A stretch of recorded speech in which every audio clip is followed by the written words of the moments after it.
Let me start with a question that might completely change the way you see money. What if the hardest part of becoming wealthy isn't making $1 million, but making your first 100,000? That sounds backwards, especially in America, where six figures can feel average in some cities. But legendary investor Charlie Munger once explained that the first serious chunk of capital is brutally difficult to build. And after that, the game shifts. Not because you suddenly unlock secret knowledge, not because you take wild risks, but because momentum finally starts working in your favor instead of against you.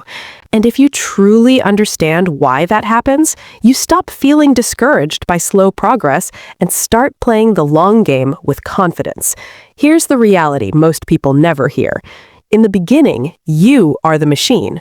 Your income, your discipline, your sacrifices. That's the only engine moving the needle. If you have $3,000 invested and you earn 10% in a year, that's $300. It barely moves your life. If you have $10,000 invested, 10% is $1,000. Helpful, but not transformative. So it's easy to think investing doesn't matter. It's easy to delay. It's easy to say, I'll take this seriously when I make more money. But that mindset is exactly why most people never build real wealth. Investing isn't something you do because you have extra money. You invest to create extra money. The first $100,000 is hard because nearly all of it comes directly from you. Your job, your side hustle, your discipline in saying no to things that feel good now but steal from your future. Early on, maybe 80–90% of your portfolio growth is contributions, not returns. You are pushing the snowball uphill. Every dollar requires effort. Every setback feels bigger. Every market dip feels personal. But once you reach $100,000, something powerful happens. At a modest 8% return, that portfolio can generate $8,000 in a year. At 10%, it's $10,000. That's not pocket change. That's real momentum. At $250,000, 10% is $25,000. At $500,000, it's $50,000. At $1 million, it's $100,000. Notice what changed? Not the percentage, the base. Wealth compounds on itself. Money attracts growth because growth is calculated as a percentage of a larger number. This is the math most people underestimate. They focus on percentages when they should be focused on building the base. And here's where psychology plays a huge role. In today's culture, especially in the US, consumption is normalized. New cars every few years, luxury apartments, daily food delivery, upgraded phones annually, social pressure to look successful before you are successful. Choosing to invest instead of consume feels like deprivation. But it's not deprivation, it's strategic delay. The person who consistently invests $500 per month, starting at 25, earning 8%, could have over $700,000 by retirement. The person who waits 10 years to start may end up with hundreds of thousands less, even if they invest more later. Time is leverage.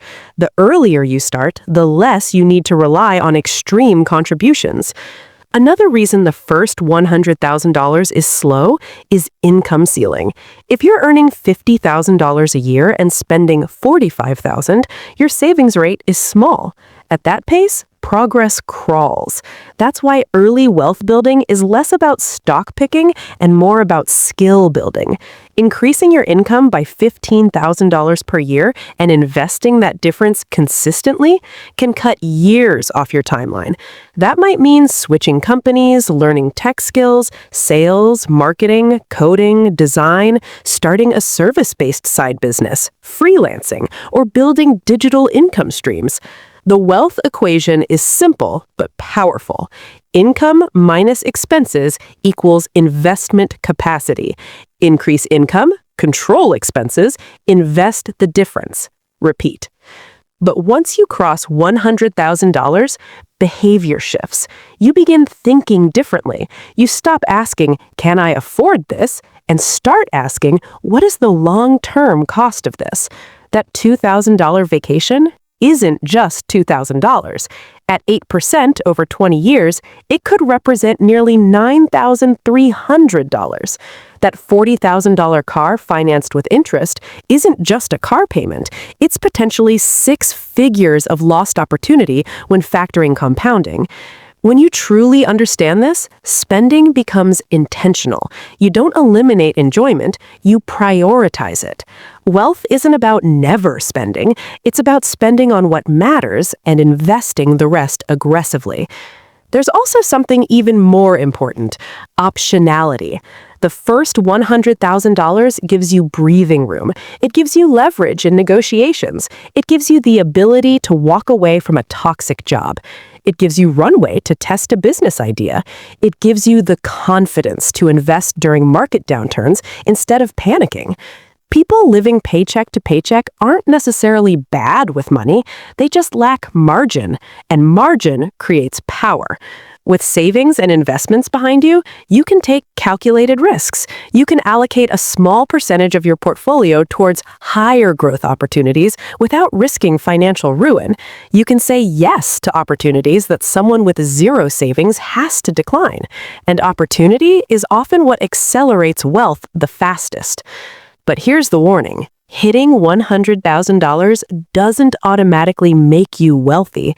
It gives you a platform. What determines whether the next $100,000 comes faster is systems. Automatic investing is non-negotiable. Set contributions to happen without emotion. Invest in diversified, low-cost assets consistently. Keep increasing your savings rate as income rises. Avoid lifestyle inflation that eats every raise. When you get a $10,000 raise, don't spend $10,000 more. Invest most of it. That gap between income and lifestyle is the accelerator. Another overlooked factor is financial education. As your net worth grows, your understanding must grow. Learn about tax efficiency. Understand retirement accounts like 401(k)s and IRAs. Study index funds. Learn the difference between assets and liabilities. Wealth isn't just accumulation, it's optimization. Small improvements in tax strategy or expense ratios can mean tens of thousands of dollars over decades. And then comes the snowball effect. Once your portfolio starts generating meaningful annual growth, motivation increases. Watching your investments grow by $5,000, $10,000, even $20,000 in a year without additional effort changes your relationship with money. You begin to respect it. You begin to protect it. You begin to deploy it strategically. Momentum fuels discipline. Discipline fuels momentum.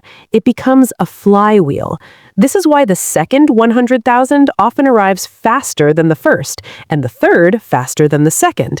By the time you approach $1 million, investment returns may exceed what you personally contribute each year. That's the inflection point. That's when wealth starts compounding aggressively. The early stage required hustle and sacrifice. The later stage rewards patience and consistency. So if you're in the slow phase right now, maybe at $8,000, $25,000, even $70,000, understand frustration is part of the process. You're laying the concrete foundation. Skyscrapers don't rise overnight, but once the base is built, each additional floor goes up faster. Focus on controllables. Increase your earning power, automatic investing, eliminate high-interest debt, and avoid impulsive lifestyle upgrades. Don't obsess over daily fluctuations. Obsess over your savings rate and skill growth. Because wealth is rarely built through one massive decision. It's built through thousands of small, disciplined choices repeated consistently over time. The first $100,000 is hard because it tests your patience, your discipline, and your belief in delayed rewards. Most people fail that test. But if you pass it, the math starts working for you instead of against you. And once momentum takes over, building the next 100,000 isn't just easier, it's almost inevitable. Stay in the game, build the base, protect your margin, increase your income. Let compound interest do what it has always done for those who respect it. Because the moment your money begins earning more than your effort, everything changes. And that's when wealth stops feeling impossible and starts feeling unstoppable.